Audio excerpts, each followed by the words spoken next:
มาสบายดีสบายดีไอ้น้องสาวพีซีพีลาเบิดทุกคนคือกันเนาะมันนี้สิมาเทสเนาะระยะก็30 ปลายเมตรเนาะ32-33 เมตรนี่เนาะมันนี้สิมาเทสของไอ้น้องอยู่ทางภาคใต้เด้อเซเปียนบอกอยู่ใส่ปักซ่งนี่แหละเนาะแถวนี่แหละเนาะเดี๋ยวสิมาเทสเลยเนาะตัวนี้เป็นทักติเคาะเดี๋ยวเขาสิเทสเบิ่งแล้วก่อนเนาะเทสเอากลุ่มก่อนเราจะค่อยมาว่ากันทีหลังเนาะ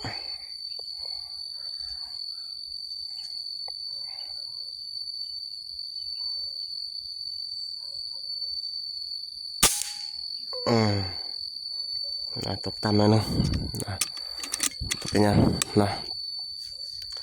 ตกต่ำแล้วก็ออกเบื้องซ้ายแต่ว่าอยู่กล้องนี่อาจจะเป็นเบื้องขวาเด้ออยู่กล้องนี่เป็นเบื้องขวา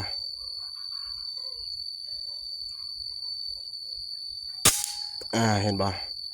เนาะถือว่าเข้าบ้านเดียวเลยเนาะเห็นบ่ให้น้องเห็นบ่เนาะเอายิงเอากลุ่มเด้อเอายิงเอากลุ่มเนาะ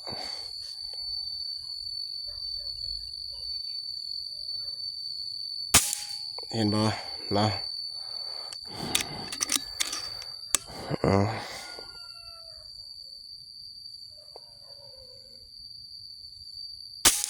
เห็นบ่นะว่าหลายคนน่าจะเห็นนั่นแหละเนาะอยู่เลนกล้องมันจะออกบางซ้ายเด้อปืนเด้อตกอยู่บางซ้ายเนาะแต่ว่าอยู่โทรศัพท์อาจจะเป็นมือขวาเนาะ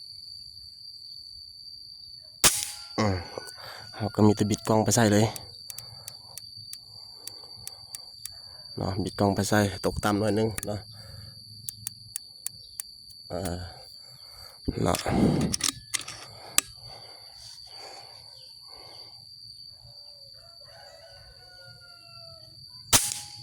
เนาะเข้าแล้วเนาะถือว่าโอเคแล้วเนาะ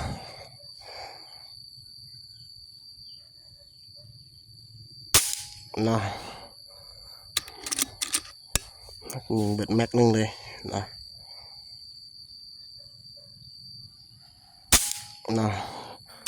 เอามือปิดได้เด้อ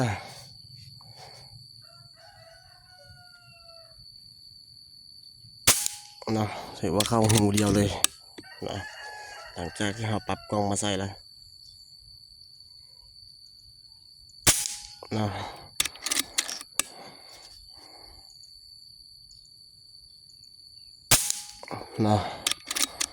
เบิดแม็กนี่เบิดแม็กเลยมาเบิ่งนำกันเลยว่านี่นะตัวนี้เป็นทักติคอนะตัวนี้เป็นทักติคอเนาะเพิ่นฮูลินเลยเนาะเอาทางอลูเนาะแต่เอากล้องเป็นกล้อง BSA นะตัวนี้นะทางนี้เอาทางอย่างก็ได้เนาะ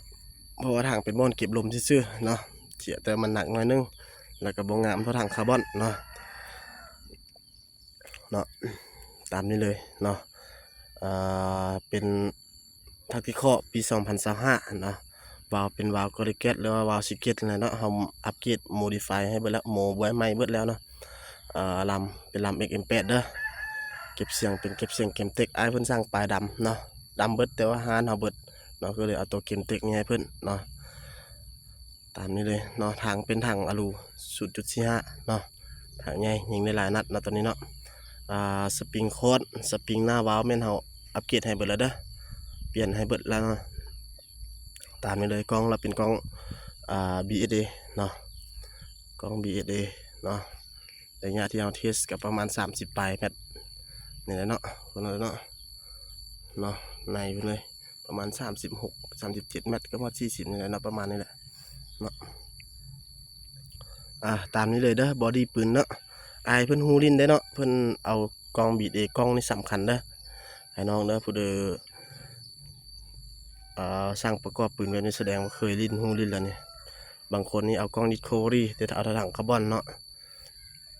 แต่ก็ได้คือกันมักเบามักงามเนาะกล้องดิสโครีก็ใช้ในราคาที่ ในราคาประมาณนั้นถือว่ากล้อง Discovery แล้วเนาะอันดับหนึ่งเนาะส่วนในราคาประมาณนี้แล้วเป็นกล้อง BSA นี่แหละอันดับหนึ่งบ่ใส่ง่ายแล้วก็บ่มักเคลื่อนปานใดเนาะไอ้น้องคนใดสนใจเนาะให้ทักมาเนาะเบอร์ WhatsApp ที่เฮาสิฝากไว้ถึงหัวข้อเนาะไอ้น้องคนใดสนใจแบบใดอยากให้เราประกอบให้แบบใดเนาะเฮาประกอบตามลูกค้าสั่งหลังจากประกอบแล้วเขาจะอัดเป็นคลิปวิดีโอแบบนี้ให้เนาะตรงสเปคแล้วก็โอเคฝากไปให้เลยเนาะลูกค้าก็โอนเงินเนาะส่วนลูกค้าที่จะเก็บปลายทางก็มาส่วน